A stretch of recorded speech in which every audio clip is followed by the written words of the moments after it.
ചോദ്യം ഉണ്ടെങ്കിൽ ചോദിക്കാവുന്നതാണ്. ഇമാം അഹ്മദ് ബിൻ ഹംബൽ ഹജ്ജിന് നടന്നു പോകുന്ന സന്ദർഭത്തിൽ വഴിതെറ്റി പോവുകയും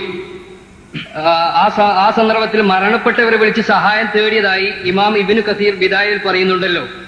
വഴിതെറ്റിയാൽ ഇങ്ങനെ വിളിച്ചു തേടാൻ നബി സല്ലല്ലാഹു അലൈഹി വസല്ലം നിർദ്ദേശിച്ചതായി സഹിയായ ഹദീസിലും കാണാം. യാ ഇബാദല്ലാഹ് അഗീസൂനി എന്ന്. മൗലവിക്ക് എന്ത് പറയാനുണ്ട്? മൗലവിക്ക് കുറെ പറയാനുള്ളത് ഒന്ന്, അഹ്മദ് ബിൻ ഹംബൽ റഹ്മത്തുള്ളാഹി അലൈഹി ഹജ്ജിന് പോകുമ്പോ വഴിതെറ്റിയപ്പോ മഹാത്മാക്കളായ ആൾക്കാരെ വിളിച്ച് പ്രാർത്ഥിച്ചു എന്ന് ഇബ്നു കസീറിലുണ്ട് എന്നാ പറഞ്ഞ്. പച്ച കളവാണ്. അങ്ങനെ ഇബ്നു കസീറിലില്ല. പിന്നെന്തുണ്ടായി? ആ റിപ്പോർട്ട് തന്നെ നേരാണെങ്കിൽ അതിൽ പറഞ്ഞത് ഇങ്ങനെയാണ്: അഹ്മദ് ബിൻ ഹംബൽ റഹ്മത്തുള്ളാഹി അലൈഹി ഇങ്ങനെ നടന്നിട്ട് ഇങ്ങനെ ഹജ്ജിന് പോകാറുണ്ട്.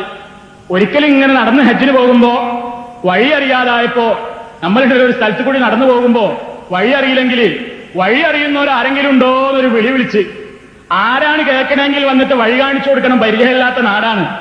അങ്ങനെ അദ്ദേഹത്തിന് അള്ളാഹുവിന്റെ തൗഫീഖോടുകൂടി അവിടെ വഴി ശരിക്കും മനസ്സിലാവുകയും ചെയ്തു. ഇതേ ബിദായയിൽ പറഞ്ഞിട്ടുള്ളൂ. അതിന്റെ സനദോ മറ്റു കാര്യങ്ങളോ ഒന്നും പരിശോധിക്കാതെ തന്നെയാണ് ഈ പറയുന്നത്. ഉണ്ടെങ്കിൽ തന്നെ യാതൊരു കുഴപ്പമില്ല. പക്ഷേ അത് മരണപ്പെട്ട ഒരാളെയും വിളിച്ച് പ്രാർത്ഥിച്ചതായിട്ട് അവിടെ രേഖയില്ല. പിന്നെ പറഞ്ഞ ഇങ്ങനെ വല്ലതും സംഭവിച്ചാൽ ചെയ്യാൻ മുത്തുനബി പറഞ്ഞിട്ടുണ്ട് എന്നാ. യാ ഇബാദല്ലാഹ് അഗീസൂനി. കള്ള ഹദീസ്. എത്ര വാറോല ലോകത്തുണ്ടാക്കിയെന്നറിയോ? നിങ്ങൾക്കറിയോ? ലക്ഷക്കണക്കിന് ഹദീസിന്റെ അടിച്ചു വിട്ടിട്ട് ഇറാഖിന്റെ പേര് തന്നെ പണ്ഡിതന്മാർ കൊടുത്താൽ എന്താ? ദാറുൽ അർദുന.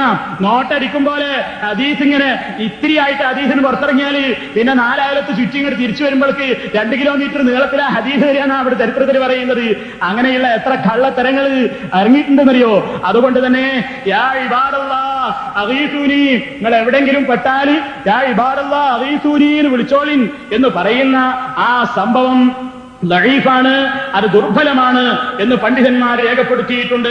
ആ വിഷയത്തിൽ ആ ഹദീസ് കൂടി വേണമെങ്കിൽ നിങ്ങളെ കേൾക്കുകയാണ്. അത് തൊബ്രാനിയാണ് റിപ്പോർട്ട് ചെയ്തിട്ടുള്ള. അതിന് മുഴുവൻ കേട്ടോളൂ. ഇദാ അവല്ലാഹദുക്കും ഷൈഅൻ, നിങ്ങളിൽ ആർക്കെങ്കിലും എന്തെങ്കിലും വഴിപിഴച്ചാൽ, ഔ അറാദഹദുക്കും ഔസൻ, നിങ്ങൾ വല്ല സഹായം ഉദ്ദേശിച്ചാൽ, വഹുവ ബിഅർദിൻ ലൈസ ബിഹാ അനീസുൻ ഫൽയഖുൽ യാ ഇബാദല്ലാഹ് അഗീസൂനി അഗീസൂനി, എന്നെ സഹായിക്കേ എന്ന് പറയാ.